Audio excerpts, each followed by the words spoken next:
ಓಂ ಗುರುಭ್ಯೋ ನಮಃ ಹರಿ ಓಂ. ನಮಸ್ಕಾರ, ವೆಲ್ಕಮ್ ಟು ವಾಸ್ತುಜ್ಯೋತಿ ಕಾರ್ಯಕ್ರಮಕ್ಕೆ ಸುಸ್ವಾಗತಗಳು. ವಾರ ಭವಿಷ್ಯ ನೋಡಿ, ಮಾರ್ಚ್ 1ನೇ ತಾರೀಕಿಂದ 7ನೇ ತಾರೀಕು ತನಕ ಯಾವ ರಾಶಿಗಳಿಗೆ ಏನೇನು ಫಲ ಸಿಗುತ್ತೆ ಅಂತ ನೋಡೋಣ. ಅದಕ್ಕೂ ಮುಂಚೆ ಇವಾಗ ಗ್ರಹಣ ಮಾರ್ಚ್ 3ನೇ ತಾರೀಕು ಬರ್ತಾ ಇದೆ. 3 ಗಂಟೆ 20 ನಿಮಿಷದಿಂದ 6 ಗಂಟೆ 47 ನಿಮಿಷ ತನಕ ಇರುತ್ತೆ. ನಮ್ಮ ದೇಶಕ್ಕೆ ಇದು ಪ್ರಭಾವ ಇರುವುದಿಲ್ಲ. ನೋಡಿ, ಚಂದ್ರ ಕೇತು ಯುತಿ ಆಗ್ತಾ ಇದೆ. ಕುಂಭ ರಾಶಿಯಲ್ಲಿ ಸೂರ್ಯ ರಾಹು ಬುಧ ಕುಜ ಇದೆ. ಸಿಂಹ ರಾಶಿಯಲ್ಲಿ ಕೇತು ಚಂದ್ರ ಯುತಿ ಆಗ್ತಾ ಇದೆ. ಸೊ ಈ ಗ್ರಹಣ ಕಾಲದಲ್ಲಿ ನಾವು ಈಗ ಆ ಗ್ರಹಗಳು ಆ ಪರಿಸರದಲ್ಲಿ ಯಾವ ತರ ರಿಯಾಕ್ಟ್ ಮಾಡುತ್ತೆ ಅಂದ್ರೆ ಏನ್ ಫಲಗಳು ಕೊಡುತ್ತೆ ಅಂತ ಫಸ್ಟ್ ತಿಳ್ಕೊಳ್ಳೋಣ. ಅಂದ್ರೆ ಯಾವ್ಯಾವ ಗ್ರಹ ಯಾವ್ಯಾವ ಪರಿಸರದಲ್ಲಿದೆ ಅಂತ ತಿಳ್ಕೊಳ್ಳೋಣ. ಚಂದ್ರ ನೋಡಿ, ಇವಾಗ ನಮಗೆ ಸಿಂಹ ರಾಶಿ ಮತ್ತು ಕನ್ಯಾ ರಾಶಿ ಈ ವಾರ ಸಂಚರಿಸುತ್ತೆ. 3ನೇ ತಾರೀಕು ಏನಾಗ್ತಿದೆ, ಸಿಂಹ ರಾಶಿಯಲ್ಲಿ ಚಂದ್ರ ಸಂಚಾರ ಮಾಡ್ತಾ ಇದ್ದಾಗ ಕೇತು ಜೊತೆ ಯುತಿ ಆಗ್ತಾ ಇದೆ. ಚಂದ್ರ ಅಂದ್ರೆ ಏನು, ನಿಮ್ಮ ಮನಸ್ಸು ಮನೋಕಾರಕ. ಕೇತು ಏನು, ಡಿಟ್ಯಾಚ್ಮೆಂಟ್ ವೈರಾಗ್ಯ ಕೊಡೋಕ್ಕೆ ಕಾರಕ ಆಗುತ್ತೆ. ಚಂದ್ರಂಗೆ ನೀವು ಈಗ ಶಿವನ ಆರಾಧನೆ ಮಾಡೋದಾಗ್ಲಿ, ಕೇತುಗೆ ಗಣೇಶನ ಆರಾಧನೆ ಮಾಡೋದಾಗ್ಲಿ. ನೋಡಿ, ಎದುರುಗಡೆ ಕುಂಭರಾಶಿಯಲ್ಲಿ ಸೂರ್ಯ ಮತ್ತೆ ರಾಹು ಒಂದೇ ನಕ್ಷತ್ರದಲ್ಲಿ ಅಂದ್ರೆ ಸೇಮ್ ಡಿಗ್ರಿ ಸಂಚಾರ ಮಾಡ್ತಾ ಇದ್ದಾಗ ರಾಹು ನಕ್ಷತ್ರದಲ್ಲೇ ಸಂಚಾರ ಮಾಡ್ತಾ ಇದೆ. ಹಾಗಾಗಿ ದುರ್ಗಾದೇವಿ ಆರಾಧನೆ ಮಾಡೋದು. ಗ್ರಹಣ ಕಾಲದಲ್ಲಿ ಇವಾಗ ಗ್ರಹಣ ಮುಗಿದಾದ್ಮೇಲೆ ಅಥವಾ ಗ್ರಹಣ ಕಾಲದಲ್ಲಿ ಅವತ್ತಿನ ದಿನ ನೀವು ದುರ್ಗಾ ಆರಾಧನೆ ಮಾಡೋದಾಗ್ಲಿ, ಶಿವ ಅಷ್ಟೋತ್ತರ ಹೇಳ್ಕೊಳೋದಾಗ್ಲಿ ಅಥವಾ ಗಣೇಶನ ಆರಾಧನೆ ಮಾಡೋದಾಗ್ಲಿ, ಇದರಿಂದ ನಿಮಗೆ ಲಾಭಗಳು ಸಿಗುತ್ತೆ. ಅಂದ್ರೆ ನಿಮಗೆ ಲಾಭ ಪಡ್ಕೊಳ್ಳೋ ಅಂತ ಸಮಯ ಇದು. ಸೊ ಅದನ್ನ ಉಪಯೋಗಿಸ್ಕೋಬಹುದು. ಇವಾಗ ನಮಗೆ ಚಂದ್ರಕೇತು ಸಿಂಹರಾಶಿ ಸಂಚಾರ, ವಾರಾಂತ್ಯದಲ್ಲಿ ಚಂದ್ರ ಕನ್ಯಾ ರಾಶಿಗೆ ಹೋಗುತ್ತೆ. ಹಾಗೆ ಕುಂಭರಾಶಿಯಲ್ಲಿ ವಾಯುತತ್ವ ಕುಂಭರಾಶಿ, ಆ ವಾಯುತತ್ವದಲ್ಲಿ ರಾಹುಗೆ ಬಲ ಜಾಸ್ತಿ. ಸ್ವಂತ ನಕ್ಷತ್ರದಲ್ಲಿ ರಾಹು ಇವಾಗ ಉತ್ತಮ ಪೊಸಿಷನ್ ಇದೆ. ಸೂರ್ಯ ಮತ್ತೆ ಬುಧ ಕುಜನು ನಮಗೆ ಕುಂಭರಾಶಿಯಲ್ಲೇ ಸಂಚಾರ ಮಾಡ್ತಾ ಇದೆ. ಬುಧ ರಾಹು ಯುತಿಯಾಗಿದ್ರೆ ನಿಮಗೆ ಫಲ ಒಳ್ಳೆಯದೇ ಕೊಡುತ್ತೆ. ಯಾರ್ಯಾರು AI software, technology oriented, digital ಅಥವಾ ಇನ್ಸ್ಟಾಗ್ರಾಮು, ಸೇಲ್ಸು, ಮಾರ್ಕೆಟ್ ಈ ಥರ ವಿಷಯಗಳಲ್ಲಿ MBA ಮಾಡೋರು ಅಂಥವ್ರಿಗೆ ಇದು ಅಡ್ವಾಂಟೇಜ್, ಅಂದರೆ ಲಾಭನೇ ತಂದುಕೊಡುತ್ತೆ ನಿಮಗೆ. ನಂತರ ನೋಡಿ, ಈಗ ಶುಕ್ರ ಉಚ್ಚ ಸ್ಥಾನದಲ್ಲಿದೆ. ಶುಕ್ರನಿಗೆ ಇಲ್ಲಿ ಬಲ ಹೆಚ್ಚಾಯಿತು. ಜೊತೆಗೆ ಅವನು ಸ್ನೇಹಿತನ ಜೊತೆ ಇದ್ದಾನೆ. ಶನಿದೇವ ಯಾವಾಗ ಶುಕ್ರನ ಜೊತೆ ಸೇರ್ಪದನೋ ಒಳ್ಳೆ ಫಲಗಳನ್ನೇ ಕೊಡುತ್ತೆ. ಯಾಕಂದ್ರೆ ಶುಕ್ರ ಶನಿ ಸ್ನೇಹಿತರಾಗಿರ್ತಾರೆ, ಹಾಗಾಗಿ ಒಳ್ಳೆ ಫಲ ಕೊಡುತ್ತೆ. ಇನ್ನು ಗುರು ಮಿಥುನ ರಾಶಿಯಲ್ಲಿ ಸಂಚಾರ ಮಾಡ್ತಾ ಇದೆ, ಮತ್ತೆ ಪುನರ್ವಸು ನಕ್ಷತ್ರದಲ್ಲಿ ಸಂಚಾರ, ಅದು ನಿಮಗೆ ಅಡ್ವಾಂಟೇಜೇ ಇದೆ. ಓವರ್ ಆಲ್ ತಗೊಂಡ್ರೆ ಈ ವಾರದಲ್ಲಿ ಗ್ರಹಗಳು ಕಂಫರ್ಟಬಲ್ ಆಗಿ, ಈಗ ಸೂರ್ಯ ಮಾತ್ರ ರಾಹು ನಕ್ಷತ್ರದಲ್ಲಿದೆ ಬಿಟ್ರೆ, ಬಟ್ ಕುಜನ್ ಸಪೋರ್ಟ್ ಇದೆ ಸೂರ್ಯಂಗೆ, ಹಾಗೆ ಬುಧನ್ಗೆ ರಾಹು ಸಪೋರ್ಟ್ ಇದೆ, ಅಲ್ಲಿ ಬ್ಯಾಲೆನ್ಸ್ ಆಗುತ್ತೆ. ಓವರ್ ಆಲ್ ತಗೊಂಡ್ರೆ ಈ ವಾರದಲ್ಲಿ ಎಲ್ಲಾ ಗ್ರಹಗಳು ಒಳ್ಳೊಳ್ಳೆ ಫಲ ಕೊಡುವಂತ ಚಾನ್ಸಸ್ ಚೆನ್ನಾಗಿದೆ ಅಂತ ಹೇಳ್ಬೋದು.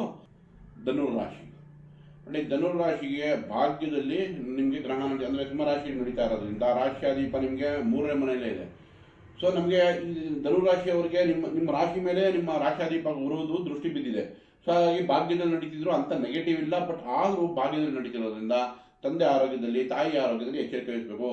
9ನೇ ಮನೆ ಅಧಿಪತಿ ಆಗಿರೋದ್ರಿಂದ ತಂದೆ ಯೋಚನೆ ಬರುತ್ತೆ, ಚಂದ್ರ ಕೇತು ಆಗಿರೋದ್ರಿಂದ ತಾಯಿ ಯೋಚನೆ ಬರುತ್ತೆ. ಸೊ ಇವರಿಬ್ಬರ ಬಗ್ಗೆ ಆಲೋಚನೆ 1-2-3 ದಿವಸ ನೆಗೆಟಿವ್ ಅಂದ್ರೆ ಸ್ವಲ್ಪ ಸಣ್ಣದಾಗಿ ಯೋಚನೆ ಬಂದಿರುತ್ತೆ. ಬಟ್ ಆಮೇಲೆ ಅದು ಕೂಡ ಚಂದ್ರ ಯಾವಾಗ 4ನೇ ಮನೆಗೆ ಹೋಗುತ್ತೋ ಅಂದ್ರೆ ಅರ್ಥ ಚಂದ್ರ ಮುಂದೆ ಹೋಗುತ್ತೋ 10ನೇ ಮನೆ ಕರ್ಮಸ್ಥಾನಕ್ಕೆ ಕನ್ಯಾ ರಾಶಿಗೆ, ಆವಾಗ ನಿಮಗೆ ತಕ್ಕ ಮಟ್ಟಿಗೆ ರಿಲೀಫ್ ಸಿಗುತ್ತೆ.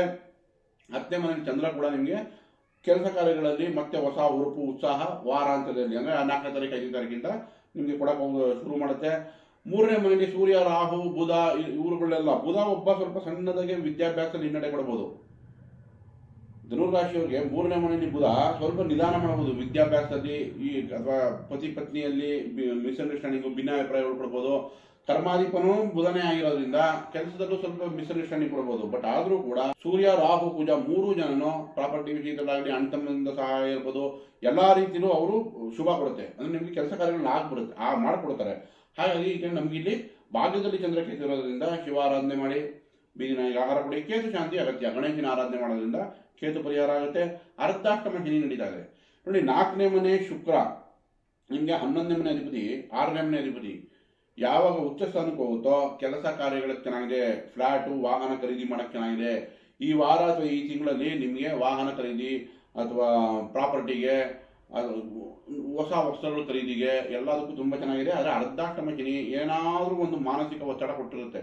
ಹಾಗಾಗಿ ಶನಿಗೋಸ್ಕರ ನೀವು ಶ್ರೀರಾಮ ರಕ್ಷಾ ಸ್ತೋತ್ರ ಹೇಳ್ಕೊಳ್ಳಿ.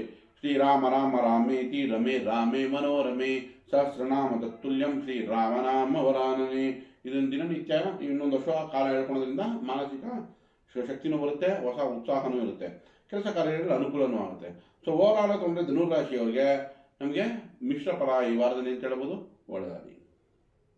ಮಕರ ರಾಶಿ ನೋಡಿ, ಮಕರ ರಾಶಿಯವರಿಗೆ ಅಷ್ಟಮದಲ್ಲಿ ನಮಗೆ ಗ್ರಹಣ ನಡೀತಾ ಇದೆ. ದುಃಖ ಬರುವಂಥ ಚಾನ್ಸಸ್ ಇರುತ್ತೆ. ನೀವು ಅಂದ್ಕೊಂಡಿರೋ ಕೆಲಸ ನಿಧಾನ ಆಗೋ ಚಾನ್ಸಸ್ ಇರುತ್ತೆ. ಯಾಕಂದರೆ ಎರಡನೇ ಮನೆಯಲ್ಲಿ ರಾಹು ಸೂರ್ಯ ಕಾಂಬಿನೇಷನ್ನು, ಅದ್ರ ಮೇಲೆ ಚಂದ್ರಕೇತು ದೃಷ್ಟಿ. ಹಾಗಾಗಿ ಕುಟುಂಬದಲ್ಲಿ ನಿರಾಸೆ, ಅದಕ್ಕೆ ಎಚ್ಚರಿಕೆ ವಹಿಸಬೇಕು. ದುರ್ಗಾ ಆರಾಧನೆ ಮಾಡಿ, ಶಿವ ಅಷ್ಟೋತ್ರಗಳು ಹೇಳ್ಕೊಳ್ಳಿ, ಬೀದಿ ನಾಯಿಗೆ ಆಹಾರ ಕೊಡಿ, ಸ್ವಲ್ಪ ಧ್ಯಾನ ಮಾಡಿ, ಮೆಡಿಟೇಷನ್ ಮಾಡಿ, ಅಥವಾ ಗಾರ್ಡನಿಂಗ್ ಮಾಡೋದು. ನಿಮಗೆ ನೀವು ಒಂದು ಅರ್ಧ ಗಂಟೆ ಸಮಯ ಕೊಡೋದೇ ಕೇತು ಪರಿಹಾರ. ಸೊ ಅದರಿಂದ ನಿಮಗೆ ಅನುಕೂಲಗಳಾಗುತ್ತೆ. ಇನ್ನು ನೋಡಿ, ನಿಮಗೆ ಈಗ 3ನೇ ಮನೆ ಶುಕ್ರ ಶನಿ ಜೊತೆ ಸೇರ್ಕೊಂಡಿದೆ. ಶನಿ ನಿಮಗೆ 3ನೇ ಮನೆಯಲ್ಲಿ ಕೆಲಸ ಕಾರ್ಯಗಳಲ್ಲಿ ಪ್ರಮೋಷನ್ ಕೊಡೋದಾಗಲಿ, ಸ್ಟೆಬಿಲಿಟಿ ಕೊಡೋದಾಗಲಿ, ಅದಕ್ಕೆ ಶನಿ ಚೆನ್ನಾಗಿದೆ. ನೋಡಿ, ಮಕರ ರಾಶಿಯವರಿಗೆ ಕರ್ಮಾಧಿಪನೂ ಆಗಿ ನಂತರ ಪಂಚಮಾಧಿಪನು ಶುಕ್ರನೇ ಆಗಿರೋದ್ರಿಂದ ನಿಮಗೆ ಮಕ್ಕಳ ವಿಚಾರದಲ್ಲಾಗಿರ್ಬೋದು, ಕೆಲಸದಲ್ಲಾಗಿರ್ಬೋದು, ಈ ಕರ್ಮಾಧಿಪತಿಯೇ ಶನಿ, ಅವನ ಜೊತೆ ಯಾವ ಶುಕ್ರ ಸೇರ್ಕೊಂಡಂತೋ ಕೆಲಸ ಕಾರ್ಯಗಳಲ್ಲಿ ಅಭಿವೃದ್ಧಿ ಚೆನ್ನಾಗಿದೆ ಮಕರ ರಾಶಿಯವರಿಗೆ. ಬಟ್ ಕುಟುಂಬದಲ್ಲಿ ಯಾವಾಗ ರಾಹು ಸೂರ್ಯ ಸೇರ್ಕೊಂಡಂತ ತಂದೆ ಆರೋಗ್ಯ ಇರ್ಬೋದು, ಅಥವಾ ಕುಟುಂಬದಲ್ಲಿ ಏನಾದರೂ ವಾದ ವಿವಾದಗಳು, ಮಾತಿನ ಮೇಲೆ ಎಚ್ಚರಿಕೆ ವಹಿಸಬೇಕು. ಯಾಕಂದರೆ ಎರಡೂ ಫೈರ್ ಎಲಿಮೆಂಟು ವಾಯು ತತ್ವದಲ್ಲಿದೆ, ರಾಹು ಜೊತೆ ಸೇರ್ಕೊಂಡಿದೆ, ಕುಜ ಮತ್ತು ರವಿ. ಸೊ ಅವೆರಡಕ್ಕೆ ಪರಿಹಾರ ಬೇಕು. ದುರ್ಗಾದೇವಿ ಆರಾಧನೆ ಮಾಡಿ ರಾಹುಗೆ, ಅದೇ ಥರನೇ ಕುಜುಗೋಸ್ಕರ ತೋರಿಬೇಳೆ ಬೆಲ್ಲನ ಸುಬ್ರಹ್ಮಣ್ಯನ ದೇವಸ್ಥಾನ ಕೊಡೋದಾಗಲಿ, ಅಥವಾ ಸೂರ್ಯನಿಗೋಸ್ಕರ ಸೂರ್ಯ ಉದಯಕ್ಕೆ ಎದ್ದು ಸೂರ್ಯ ನಮಸ್ಕಾರ ಮಾಡೋದು, ಗೋಧಿ ದಾನ ಕೊಡೋದು, ನಾರಾಯಣನ ದೇವಸ್ಥಾನಕ್ಕೆ ಹೋಗಿ ಭೇಟಿ ಕೊಟ್ಟು ಅಲ್ಲಿ ನಿಮ್ಮ ಹೆಸರಲ್ಲಿ ಅರ್ಚನೆ ಮಾಡಿಸೋದು, ಇದರಿಂದ ನಿಮಗೆ ಸೂರ್ಯ ಪರಿಹಾರ ಆಗುತ್ತೆ. ಓವರಾಲ್ ತೊಗೊಂಡ್ರೆ ಹಣಕಾಸು ಕೆಲಸ ಕಾರ್ಯಗಳು ಚೆನ್ನಾಗಿದೆ. ಮನೆ ವಿಚಾರ ಅಥವಾ ಪರ್ಸನಲ್ ವಿಚಾರದಲ್ಲಿ ಸ್ವಲ್ಪ ಎಚ್ಚರಿಕೆ ವಹಿಸಬೇಕು, ಒಳ್ಳೆಯದಾಗಿ. ಕುಂಭರಾಶಿ ನೋಡಿ, ಕುಂಭರಾಶಿಯವರಿಗೆ ಸಪ್ತಮದಲ್ಲೇ ಚಂದ್ರಕೇತು ಅಂದರೆ ಅಲ್ಲಿ ನಿಮಗೆ ಗ್ರಹಣ ನಡೀತಾ ಇರೋದ್ರಿಂದ ಪತಿ ಅಥವಾ ಪತ್ನಿಯೊಂದಿಗೆ ಸ್ವಲ್ಪ ವೈರಾಗ್ಯ, ಡಿಟ್ಯಾಚ್ಮೆಂಟ್ ಬರುವಂಥ ಚಾನ್ಸಸ್ ಇರುತ್ತೆ. ಅದಕ್ಕೆ ಎಚ್ಚರಿಕೆ ವಹಿಸಬೇಕು. ಪತಿ ಅಥವಾ ಪತ್ನಿಯ ಆರೋಗ್ಯದಲ್ಲಿ ಎಚ್ಚರಿಕೆ ವಹಿಸಬೇಕಾಗುತ್ತೆ. ಅಷ್ಟಮಕ್ಕೆ ಹೋದ್ಮೇಲೆ ಸ್ವಲ್ಪ ಏನಾದ್ರು ಸಣ್ಣ ಪುಟ್ಟ ದುಃಖ ಕೊಡ್ಬೋದು. ಹಾಗಾಗಿ ಇಲ್ಲಿ ನಮಗೆ ಚಂದ್ರನಿಗೆ ಪರಿಹಾರ ಬೇಕಾಗಿದೆ. ಕೇತು ಜೊತೆ ಇರೋದ್ರಿಂದ ಶಿವನ ಆರಾಧನೆ ಮಾಡೋದಾಗಲಿ, ಶಿವನ ಅಷ್ಟೋತ್ರ ಹೇಳೋದಾಗಲಿ, ಕೇತುಗೋಸ್ಕರ ಗಣೇಶನ ಆರಾಧನೆ, ಗಣೇಶ ಒಂದು 21 ಗರಕೆ ಕೊಟ್ಟು ನಿಮ್ಮ ಹೆಸರಲ್ಲಿ ಅರ್ಚನೆ ಮಾಡೋದ್ರಿಂದ ನಿಮಗೆ ಲಾಭ ಇದೆ. ಬಟ್ ಇಲ್ಲಿ ವಿಶೇಷತೆ ಏನು ಅಂದರೆ ಗುರು ದೃಷ್ಟಿ ನಿಮ್ಮ ರಾಶಿ ಮೇಲೆ ಬಿದ್ದಿದೆ. ಹಾಗಾಗಿ ನೀವು ಚಿಂತೆ ಮಾಡೋಂಥ ಅವಶ್ಯಕತೆ ಇಲ್ಲ, ಅದು ಗುರು ಆಶೀರ್ವಾದ ನಿಮಗಿರುತ್ತೆ ಅಂತ. ನೋಡಿ, ನಿಮ್ಮ ರಾಶಿಯಲ್ಲೇ ಇವಾಗ 4 ಗ್ರಹಗಳು ಯುತಿ ಆಯಿತು. ಹೋದ ತಿಂಗಳೆಲ್ಲ ಖರ್ಚು ಹೆಚ್ಚಾಗಿತ್ತು. ಯಾಕಂದರೆ 4 ಗ್ರಹಗಳಲ್ಲಿ 3 ಗ್ರಹಗಳು 12ನೇ ಮನೆಯಲ್ಲಿತ್ತು. ಸೊ ಹಾಗಾಗಿ ನಿಮಗೆ ಖರ್ಚು ಹೆಚ್ಚಾಗಿತ್ತು. ಈಗ ಅದು ಬ್ಯಾಲೆನ್ಸ್ ಆಗುತ್ತೆ. ಬಟ್ ಆರೋಗ್ಯದಲ್ಲಿ ಎಚ್ಚರಿಕೆ ವಹಿಸಬೇಕು. ಕೋಪಗಳು ಜಾಸ್ತಿ ಬರುತ್ತೆ. ಯಾಕಂದರೆ ರವಿ ಕುಜ, ರಾಹು ಜಾಸ್ತಿ ಮಾಡುತ್ತೆ, ರವಿ ಕುಜ ಕೋಪ ಕೊಡುತ್ತೆ. ಸೊ ಹಾಗಾಗಿ ಅದನ್ನು ಬ್ಯಾಲೆನ್ಸ್ ಮಾಡಬೇಕು. ಪಂಚಮಾಧಿಪತಿ ಬುಧ ನಿಮ್ಮ ರಾಶಿಯಲ್ಲೇ ಇದೆ. ಸೊ ವಿದ್ಯಾಭ್ಯಾಸದಲ್ಲಿ ಈಗ ಮುನ್ನಡೆ ಆಗುತ್ತೆ. ಎಷ್ಟು ಸ್ವಲ್ಪ ನಿಧಾನ ಆಗಿತ್ತು 12ನೇ ಮನೆಯಲ್ಲಿ ಬುಧ ಇದ್ದಾಗ.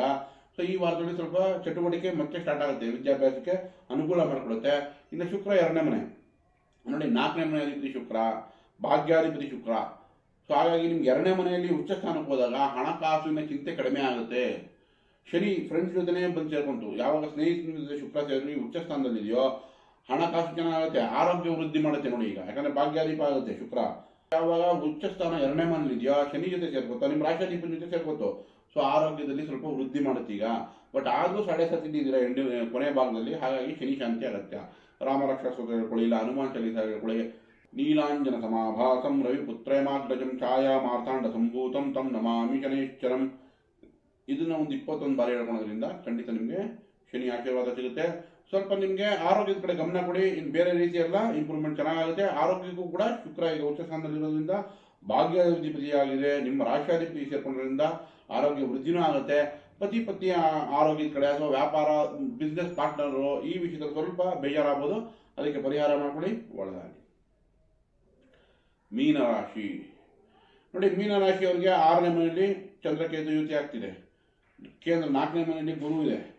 ನಿಮಗೆ 6ನೇ ಮನೆಯಲ್ಲಿ ಯಾವಾಗ ಕೇತು ಚಂದ್ರ ಯುತಿ ಆಗುತ್ತೋ ಆರೋಗ್ಯದ ವಿಷಯದಲ್ಲಿ ಎಚ್ಚರಿಕೆ ವಹಿಸಬೇಕು. ಸ್ವಲ್ಪ ಮಾನಸಿಕ ಒತ್ತಡಗಳು ಬರ್ಬೋದು. ನಿಮಗೆ ನೋಡಿ, 12ನೇ ಮನೆಯಲ್ಲಿ 4 ಗ್ರಹ ಬಂದು ಸೇರ್ಕೊಂತು ಮೀನರಾಶಿಯವರಿಗೆ. ಇಲ್ಲಿ ರವಿ ಯಾವಾಗ 12ಕ್ಕೆ ಬಂತೋ, ಹಾಗೆ ಕುಜ ಯಾವಾಗ 12ಕ್ಕೆ ಬಂತೋ, ಏನಾದರೂ ವಾದ ವಿವಾದ ಆಗಿ ನಿಮಗೆ ಬೇಜಾರಾಗೋ ಚಾನ್ಸ್ ಇರುತ್ತೆ. ಅಥವಾ 6ನೇ ಮನೆಯಲ್ಲಿ ಚಂದ್ರಕೇತುವಿಂದ ಹೆಲ್ತ್ ಇಶ್ಯೂಸ್ ಬರುವಂಥ ಚಾನ್ಸ್ ಇರುತ್ತೆ. ನೋಡಿ, ನಿಮಗೆ ಪಂಚಮಾಧಿಪತಿ ಮಕ್ಕಳ ವಿಚಾರದಲ್ಲಿ ಚಿಂತೆ ಬರುವಂಥ ಚಾನ್ಸ್ ಇರುತ್ತೆ. ಮೀನರಾಶಿಯವರಿಗೆ 5ನೇ ಮನೆ ಅಧಿಪತಿ ಚಂದ್ರ ಕೇತು ಜೊತೆ ಸೇರಿಕೊಂಡಾಗ ಮಕ್ಕಳ ವಿಚಾರದಲ್ಲಿ ಚಿಂತೆ ಅಥವಾ ಅಜೀರ್ಣ ಆಗೋದು ಇದು ಚಾನ್ಸಸ್ ಬರುವಂಥ ಇದಿರುತ್ತೆ. ಯಾಕಂದರೆ ಸೂರ್ಯ ನೋಡಿ, ಸೂರ್ಯನ ದೃಷ್ಟಿನೂ ಚಂದ್ರಕೇತು ಮೇಲಿದೆ, ರಾಹುನು 12ನೇ ಮನೆಯಲ್ಲಿದೆ. ಸೊ ಹಾಗಾಗಿ ನಿಮಗೆ ನೋಡಿ, ದೂರ ಪ್ರವಾಸ ಮಾಡೋದು ಸ್ವಲ್ಪ ಅನುಕೂಲ ಮಾಡ್ಕೊಟ್ಬಿಡ್ಬೋದು. ಬಟ್ ಆದರೆ ಖರ್ಚು ಹೆಚ್ಚಾಗುತ್ತೆ. 12ನೇ ಮನೆಯಲ್ಲಿ ಬುಧ ಇದ್ದರೆ ಖರ್ಚು ಹೆಚ್ಚು ಮಾಡಿಸ್ಬಿಡುತ್ತೆ. ಸೂರ್ಯ ಕುಜ 12ನೇ ಮನೆಯಲ್ಲಿದ್ದರೆ ವಾದ ವಿವಾದ, ವಾಗ್ವಾದಗಳು, ಸರ್ಕಾರದಿಂದ ಒತ್ತಡಗಳು ಇದು ಬರುವಂಥ ಚಾನ್ಸಸ್ ಇರುತ್ತೆ. ಹಾಗಾಗಿ ನಿಮಗೆ ಇಲ್ಲಿ ಸೂರ್ಯ ಕುಜಂಗೆ ಪರಿಹಾರ ಅಗತ್ಯ. ಸೂರ್ಯನಿಗೋಸ್ಕರ ಸೂರ್ಯ ಉದಯಕ್ಕೆ ಎದ್ದು ಸೂರ್ಯ ನಮಸ್ಕಾರ ಮಾಡೋದು ಅಥವಾ ಸೂರ್ಯನಾರಾಯಣನ ಅಷ್ಟೋತ್ತರಗಳು ಹೇಳ್ಕೊಳೋದು, ಕುಜುಂಗೋಸ್ಕರ ಸುಬ್ರಹ್ಮಣ್ಯನ ಆರಾಧನೆ ಮಾಡೋದು, ಸುಬ್ರಹ್ಮಣ್ಯನ ದೇವಸ್ಥಾನಕ್ಕೆ ತೊಗರಿಬೇಳೆ ಬೆಲ್ಲವನ್ನು ದಾನ ಕೊಡೋದು, ಇದರಿಂದ ನಿಮಗೆ ಖುಷಿ ಶಾಂತಿ ಆಗುತ್ತೆ. ಸೊ ಈಗ ನಿಮ್ಮ ಜನ್ಮದಲ್ಲೇ ಶನಿ ನಡೀತಿರೋದ್ರಿಂದ ಸ್ವಲ್ಪ ನಿಧಾನ ಅನಿಸುತ್ತೆ. ಬಟ್ ನಿಮಗೆ ಅನುಕೂಲ ಏನು ಅಂತಂದರೆ 3 ಮತ್ತು ಅಷ್ಟಮಾಧಿಪತಿ ನಿಮ್ಮ ರಾಶಿಯಲ್ಲಿ ಉಚ್ಚ ಸ್ಥಾನದಲ್ಲಿದೆ. ಆಕಸ್ಮಿಕ ಲಾಭಗಳು ಕೊಡ್ಬೋದು, ಆಕಸ್ಮಿಕ ಪ್ರಯಾಣಗಳು ಕೊಡ್ಬೋದು. ಶುಕ್ರ ನಿಮಗೆ ಸ್ಥಾನದಲ್ಲೇ ಉಚ್ಚ ಆಗಿರೋದ್ರಿಂದ ಅಂದರೆ ಎಕ್ಸಾಲ್ಟೆಡ್ ಆಗಿರೋದ್ರಿಂದ ನಿಮಗೆ ಅನುಕೂಲ ಮಾಡ್ಕೊಳ್ಳೋದು ಶುಕ್ರ ಇವಾಗ. ಸೊ ಹೀಗೆ ಗುರು ಕೂಡ ನಿಮಗೆ ಕರ್ಮಸ್ಥಾನದ ಮೇಲೆ ದೃಷ್ಟಿ ಇದೆ, ಸುಖ ಸ್ಥಾನದಲ್ಲೇ ಕೂತಿದೆ. ಹಾಗಾಗಿ ಅಂತ ಭಯ ಬೀಳುವಂಥ ಅವಶ್ಯಕತೆ ಇಲ್ಲ. ಬಟ್ ಆದರೂ ಈ ವಾರ ಈ ತಿಂಗಳಲ್ಲಿ ಖರ್ಚು ಹೆಚ್ಚಾಗಿರುತ್ತೆ, ಅದನ್ನು ಬ್ಯಾಲೆನ್ಸ್ ಮಾಡಿ.